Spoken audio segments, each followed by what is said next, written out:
জগন্নাথ বিশ্ববিদ্যালয়ের চলমান আন্দোলন ইস্যুতে প্রেস ব্রিফিংয়ে তথ্য ও সম্প্রচার উপদেষ্টা মাহফুজ আলমের মাথায় একটি প্লাস্টিকের বোতল ছুঁড়ে মারার ঘটনায় নানামুখী আলোচনা চলছে নেট দুনিয়ায়। বেশ কয়েকটি প্রশ্ন সামনে নিয়ে এসেছেন রাজনীতি পর্যবেক্ষক ও অ্যাক্টিভিস্টগণ। 14 মে রাত 10টার দিকে কাকরাইল মসজিদের পাশে পুলিশি ব্যারিকেডের সামনে জগন্নাথ বিশ্ববিদ্যালয়ের চলমান আন্দোলন ইস্যুতে প্রেস ব্রিফিংয়ের সময় তথ্য ও সম্প্রচার উপদেষ্টা মাহফুজ আলমের মাথায় একটি প্লাস্টিকের বোতল ছুঁড়ে মারার ঘটনা ঘটেছে।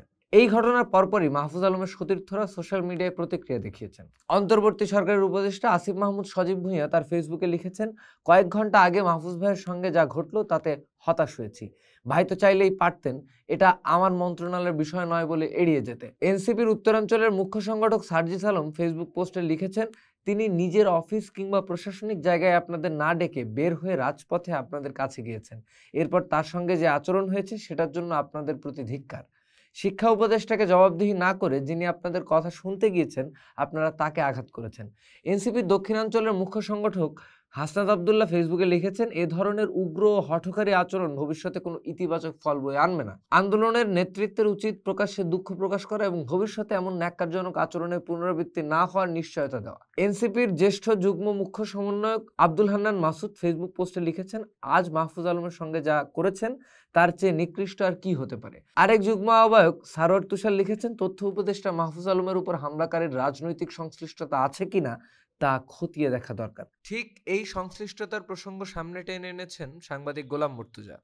তার ফেসবুকে তিনি বলেছেন, 24-এর গণ অভ্যুত্থানের অন্যতম রূপকার মাহফুজ আলম। তাকে হত্যার হুমকি দিয়ে চরিত্র হনন করে বোতল ছুঁড়ে দমিয়ে রাখা যাবে না। বাংলাদেশের মানুষ মুক্তিযুদ্ধ বিরোধী শক্তি জামাতকে কখনো গ্রহণ করবে না। মাহফুজ আলমরা 24-এর নায়ক, জামাত শিবির চিরকালের ভিলেন।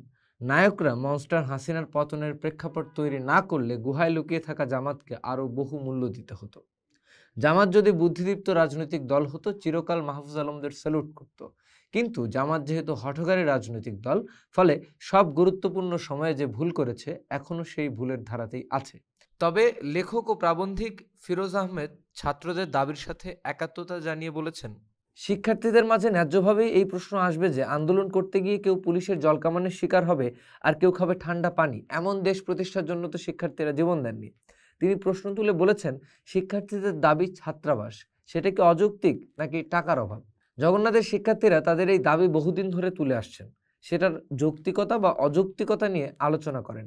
এই সরকার হাসিনার আমলে নেওয়া বেআইনি এবং বিশেষভাবে উল্লেখযোগ্য যে পরিবেশ ছাড়পত্র ছাড়াই বহু প্রকল্প তা অব্যাহত রেখেছে। এর মাঝে উল্লেখযোগ্য হলো পান্থকুঞ্জে এক্সপ্রেসওয়ের র্যাম্প নামানো। ক্ষতিকর এই প্রকল্পের ব্যয়ে অনায়াসে জগন্নাথের শিক্ষার্থীদের দাবি পূরণ হতে পারে, কিংবা পূরণের আগ পর্যন্ত অনায়াসে ভাড়া করা বাড়িতেও শিক্ষার্থীদের জন্য বন্দোবস্ত হতে পারে। ফলে সমস্যা টাকার না, সমস্যা দৃষ্টিভঙ্গির। কাদের সমস্যাকে সরকার গুরুত্ব দিতে চায়? কাজেই ভবিষ্যতের যে কোনো সরকারকে অত্যন্ত সাবধানে বিবেচনার সাথেই পা ফেলতে হবে। ষড়যন্ত্র খুঁজে সর্বদা পার পাওয়া যাবে না, যদিও হয়তো খানিকটা ষড়যন্ত্র আছেও। আমার অনুরোধ থাকবে, জগন্নাথের ছেলেমেয়েদের কথা কান পেতে শুনুন এবং তার মানবিক ও ন্যায্য সমাধানের উদ্যোগ নিন। সাংবাদিক তাসনিম খলিল লিখেছেন, এই যে একটা মন্ত্রীর মাথায় বোতল ছুঁড়ে মারতে পারতেছো, এই স্বাধীনতাও তোমরা ওই মাহফুজ আলমদের উসিলাতেই পাইছো। তাহলে ভুয়া হইল কে? পোস্ট দেখুন, ভাবুন, করুন, থাকুন পোস্টের সাথেই।